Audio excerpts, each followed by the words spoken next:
Second Saturday ஆனால் எனக்கு school லீவுன்றதால அன்னைக்கு ஒரு நாள் தான் க்ளீனிங் ஒர்க்கெல்லாம் பார்ப்பேன். பசங்க கூட வந்து விளையாடிட்டே பார்க்குறதால எனக்கு வேலை பார்க்குற கஷ்டமே தெரியாது. ஃப்ரைடே நைட்டு பார்த்திங்கன்னா சாமான்லாம் எதுவுமே தேய்க்காமல் பசங்க கூட விளையாடிட்டே நைட்டு போய் படுத்தாச்சு. ஏன்னா எப்படியும் காலையில் நம்ம லேட்டாக எழுந்து மற்ற வேலையெல்லாம் பார்த்துக்கலாம், வெளியில் போய் செஞ்சிடலான்னு சொல்லிட்டு பிளான் பண்ணிவிட்டு படுத்துட்டேன். வெளியில் வந்து சாமான்லாம் எடுத்துகிட்டு வந்து போட்டுட்டு பசங்க கூட பேசிக்கிட்டே அப்படியே தேய்க்கிறதால டைம் பாஸ் ஆகும். நிறைய சாமான் இருக்கும்போது நின்றுட்டு தேய்க்கிறதால கால் வலி வருது. இந்த மாதிரி உட்காந்து தேய்க்கிறது கொஞ்சம் ஈஸியாக இருக்குது. அன்னக்கூடையில் நிறைய தண்ணியில் வந்து அலசி எடுக்கிறது எனக்கு ரொம்ப ஜாலியாக இருக்கும், எனக்கு ரொம்பவும் பிடிக்கும். இன்றைக்கி வந்து டஸ்ட்டெல்லாம் வந்து பூஜாவை தான் கிளியர் பண்ண சொல்லியிருந்தேன். ஒட்டடை அடிக்கிற வேலையும் வீடை பெருக்கி துடைக்கிற வேலையும் நான் பண்ணிக்கிறேன்டா, நீ எல்லா ஜன்னலில் இருக்க டஸ்ட்டு டோரில் இருக்கிற டஸ்ட்டெல்லாம் கிளியர் பண்ணி கொடுன்னு சொல்லியிருந்தேன். புகழ் வந்து மண்ணில் ஒரே ஆட்டம். இன்றைக்கி ஒட்டடை அடிக்கிறதுக்கு முன்னாடி வந்து துணி கொஞ்சம் மடிக்காமல் இருந்தது. துணியெல்லாம் மடித்து வச்சுட்டு அதுக்கப்புறம் தான் ஒட்டடை அடிக்கணும், இல்லைன்னா டஸ்ட் ஆகிடும்.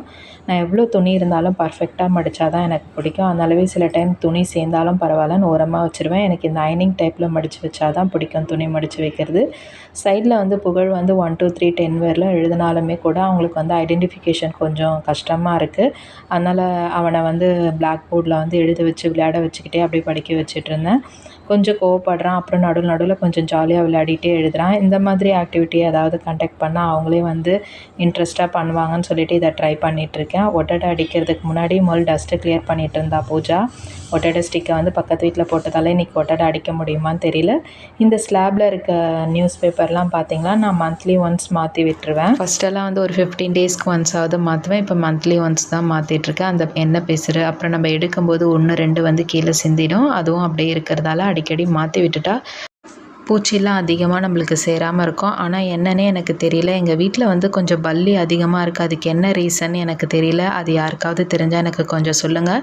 நான் முடிஞ்ச அளவுக்கு க்ளீன் பண்ணிக்கிட்டே தான் இருக்கேன். க்ளீன் பண்ணிக்கிட்டே இருந்தாலும் எனக்கு பல்லி வந்து கொஞ்சம் அதிகமாக இருக்கிறது பார்க்கவே பிடிக்கல, பயமாகவும் இருக்குது.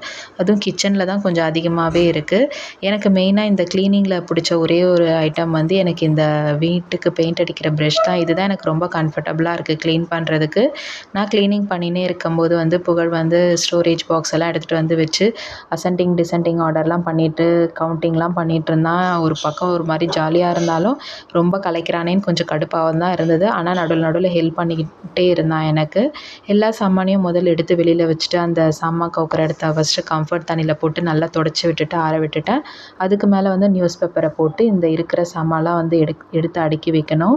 எடுத்து போடும்போது ஆர்வக்கோளாறுலாம் கொஞ்சம் ஃபாஸ்ட்டாக எடுத்து போட்டுருவேன் எப்போவுமே. அதுக்கப்புறம் அடுக்கும்போது தான் நான் என்னமோ ரொம்ப ஸ்லோவாக பண்ணுற மாதிரி இருக்கும். அன்றைக்கி நாளே வந்து எனக்கு க்ளீனிங்லேயே போயிடுற மாதிரி இருக்கும். ஆனால் ஓகே, இது நம்ம வீடு, நம்ம க்ளீன் பண்ணி நம்ம அழகாக தானே வச்சுருக்கணும்.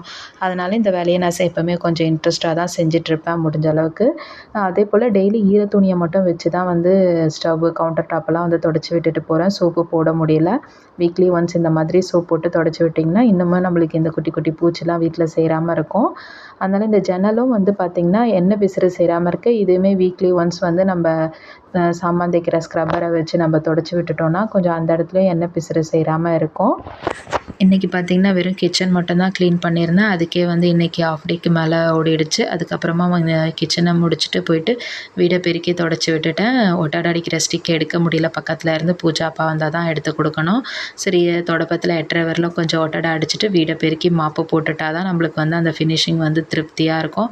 அதுக்கப்புறம் தான் பசங்க நாங்கள்லாம் வந்து குளிச்சுட்டு பொறுமையாக சாப்பிட்ணும். சமையல்லாம் வந்து காலையிலேயே இன்றைக்கி முடிச்சுட்டு அவங்க அப்பா காலையில் வேலைக்கு போனதால் இன்றைக்கி வந்து உருண்டை குழம்பு பண்ணியிருந்தேன். காலையில் சாதம் வடித்து உருண்டை குழம்பு பண்ணி அப்பளம் பொரிச்சுக்கிட்டோம். எப்போவுமே வந்து நான் கைப்பிடி துணிலாம் பசங்களோட சின்ன ட்ரெஸ்ஸு அப்புறம் என்னோடய நைட்டியெல்லாம் வந்து கால்மெதி மேட்டாக யூஸ் பண்ணுவேன். இப்படி தான் நான் எப்போவுமே யூஸ் பண்ணியிருக்கேன். இதுக்குன்னு ஸ்பெஷலாக எதுவும் துணிலாம் வாங்கினதில்லை. நியூஸ் பேப்பர் போட்டு அழகாக எல்லாமே அடுக்கி வச்சுட்டேன். சமையல் மட்டும் பண்ணது மட்டும் ஓரமாக இருக்குது. அதே போல் ஃப்ரிட்ஜில் எப்போவுமே மேலே வந்து எதுவுமே நான் மேக்ஸிமம் வைக்க மாட்டேன். ஃப்ரூட்ஸ் வாங்கினா மட்டும் அது மேலே வச்சு விடுவேன். அது மேலே வெயிட் அந்த அளவுக்கு வச்சது கிடையாது. எல்லாமே அடுக்கி ஒரு வழியாக வேலையை முடிச்சிட்டேன். வீடியும் மாப் போட்டு தொடச்சதுக்கப்புறமா 3 பேரும் ஒரு குளியலை போட்டுட்டு வந்து சாப்பிட்ற வேலை மட்டும்தான் இருக்குது. இதுக்கே மணி 3 ஆகிடுச்சு. காலையில் அவங்க அப்பாவுக்கு மோர் அடிச்சிருந்தேன். அந்த மோர் கொஞ்சம் இருந்தது. காலைல டிஃபனுக்கு வந்து குழம்பு கொஞ்சம் காலியானதால் கொஞ்சமாக தான் குழம்பு இருந்தது. மோரும் குழம்பும் வச்சு அட்ஜஸ்ட் பண்ணி சாப்பிட்டுட்டோம் இன்றைக்கி. இந்த மாதிரி வேலையை முடிச்சுட்டு அக்கடான்னு உட்காந்து சாப்பிடும்போது பார்த்திங்கன்னா அந்த பேக் பெயின் இருக்குது பாருங்கள், அதை சொல்லவே முடியாது.